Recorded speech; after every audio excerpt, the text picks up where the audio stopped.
अगर आपको वीडियो अच्छी लगे तो प्लीज़ इसे सब्सक्राइब ज़रूर करें।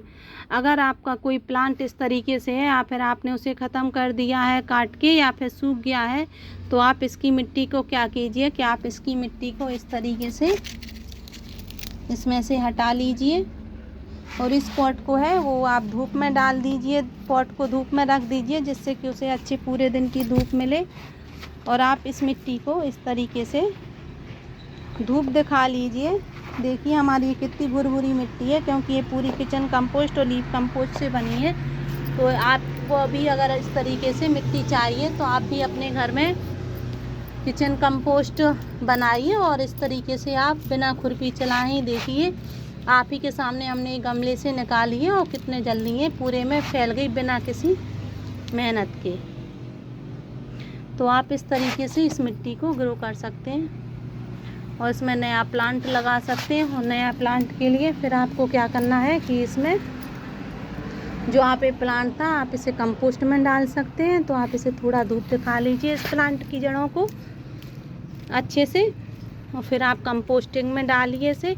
और इस मिट्टी को आप इसमें हमारे में कोई बीमारी नहीं है, इसलिए हम इसे केवल 80-85% ही सुखाएंगे। उसके बाद हम इसमें थोड़ी सी अगर हमें कंपोस्ट तुरंत प्लांट लगाना है तो हम कंपोस्ट थोड़ी मिला के और फंगीसाइड मिला के इसमें प्लांट लगा देंगे। और अगर हमें ज़रूरत नहीं है इस मिट्टी की तो हम क्या करेंगे कि इसमें हम किचन कंपोस्ट बनाएंगे और उसके ऊपर थोड़ी थोड़ी ये भुरकने के काम आएगी।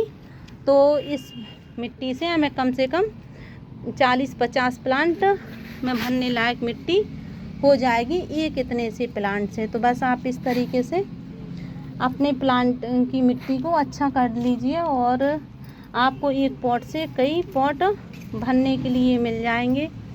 साथ में क्या होगा कि अगर इस तरीके से आपके अगर प्लांट की टहनियाँ सूख रही हैं तो आप इनकी टहनियों को क्या करें कि इनकी टहनियों को जो सूखी टहनियाँ हैं आप उनको काट दीजिए। तो उससे क्या होगा कि इस प्लांट की ग्रोथ अच्छी हो जाएगी और जो हरी टहनियाँ हैं वो लगी रहने दीजिए। और जो हमारी जो पुरानी टहनियाँ हैं इन्हें आप कंपोस्टिंग बिन में डाल दीजिए।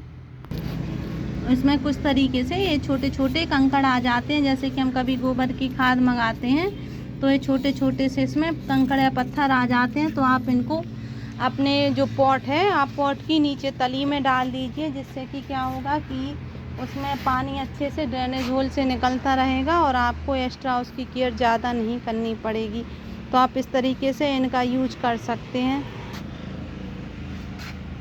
ये कंपोस्टिंग बिन आप अपने घर में आप बना के रखिए। उसमें बस आपका जो भी मटेरियल निकलता है पत्तों का, किचन के कंपोस्ट का, कुछ भी आपके जो एक्स्ट्रा लीफ हैं उनका, तो आप बस उनमें आप अच्छे से उसी में डालते रहिए। हमारा तो ये भरता ही नहीं है, बस इसमें भर देते हैं। कभी लगता है कि बस 4 दिन में भर जाएगा और फिर पता चलता है कि इसमें फिर से इसकी कंपोस्टिंग नीचे कंप्लीट हो गई है और इसमें फिर से खाली हो गया। तो बस हम इसमें फिर से हम खाद डाल देती हैं, नीचे कंपोस्टिंग बनती जा रही है और हमारी इसमें नीचे जो वेस्ट है सब इसमें डलता रहा है। तो हमें जगह भी ज़्यादा नहीं चाहिए पड़ रही है और जब भी हमें खाद की ज़रूरत पड़ेगी तो हम इसको पूरा पलट लेंगे। इसकी पूरी कंपोस्टिंग में जो कच्ची कंपोस्ट है उसे हम एक तरफ कर देंगे और जो पकी कंपोस्ट हो गई है, पकी का मतलब है बिल्कुल मिट्टी बन गई है, जो मिट्टी हो गई है नीचे वो समझ लो कंपोस्ट हो गई है। और जो हरे पत्ते उसमें रह गए हैं, सब्जियों के छिलके रह गए हैं, वो कच्ची कंपोस्ट है। तो हम फिर से उसे कंपोस्टिंग बिन में डाल देंगे दूसरी में, तो वो फिर से ग्रो होती जाएगी और उसमें हम नया फिर से प्लांट लगा देंगे। और साथ में हम क्या करेंगे कि जो हमारी कंपोस्ट निकली है वो हम अपने किसी भी प्लांट को लगाने में हमें उसमें मदद मिलेगी।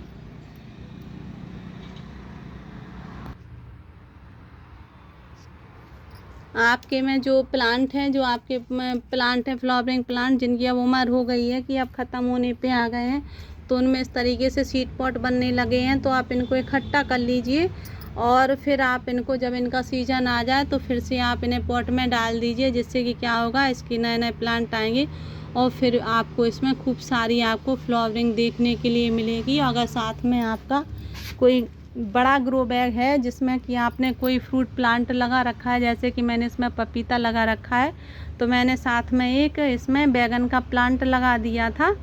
तो अब आप देखिए कि आप गिनिए इसमें कितने सारे फ्रूट लगे हैं, और इतने बड़े बड़े फ्रूट होंगे कि आप देखते रह जाएंगे। और हमें ये फ्री का मिला है, क्योंकि हमें इसकी केयर तो करनी ही थी पपीता की, तो साथ में बैगन के प्लांट की भी केयर होती जा रही है, और साथ में हमें भरपूर मात्रा में फ्रूटिंग मिलेगी। और जब हमें लगेगा कि ये पपीता का जो प्लांट है वो ज़्यादा बड़ा हो गया है और इसे ज़्यादा खाद की ज़रूरत है, तो हम फिर अपने इस बैगन के प्लांट को हटा देंगे, और जब तक ये हमें काफ़ी फ्रूटिंग देके जाएगा तो फिर हम किसी भी बड़े बैग में अपने टमाटर का, मिर्ची का एक प्लांट और लगा सकते हैं। उससे क्या होगा कि डबल बेनिफिट होगा। एक तो हमेशा एक प्लांट के साथ दूसरा प्लांट लगाने से मिट्टी अच्छी होती है, साथ में हमें जगह कम लगती है और खाद भी कम डालनी पड़ती है।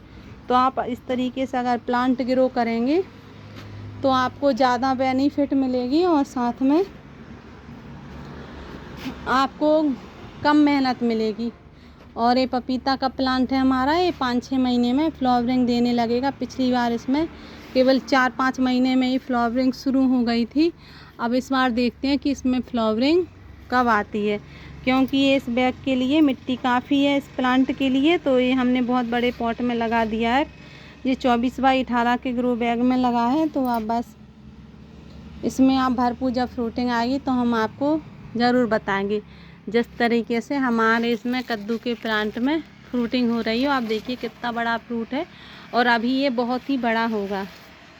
अगर आप सबको वीडियो अच्छी लगे तो प्लीज़ इसे सब्सक्राइब ज़रूर करें, और साथ में कोई प्लांट लगा रहे हैं तो उसमें आप बेलवर्गीय भी आप वेजिटेबल लगाते रहिए। वेजिटेबल से क्या होगा कि उसमें जगह कम लगती है वेजिटेबल प्लांट में, उसकी डगा लंबी लंबी जाती है और फ्रूट प्लांट ग्रो होता रहता है, साथ में वेजिटेबल भी ग्रो होती है। और वेजिटेबल की उम्र 4 महीने की रहती है। तो जब हम इसे हटाएंगे तो फिर हम इसमें जब नई खाद डालेंगे तो इसकी मिट्टी बहुत ही अच्छी हो जाएगी।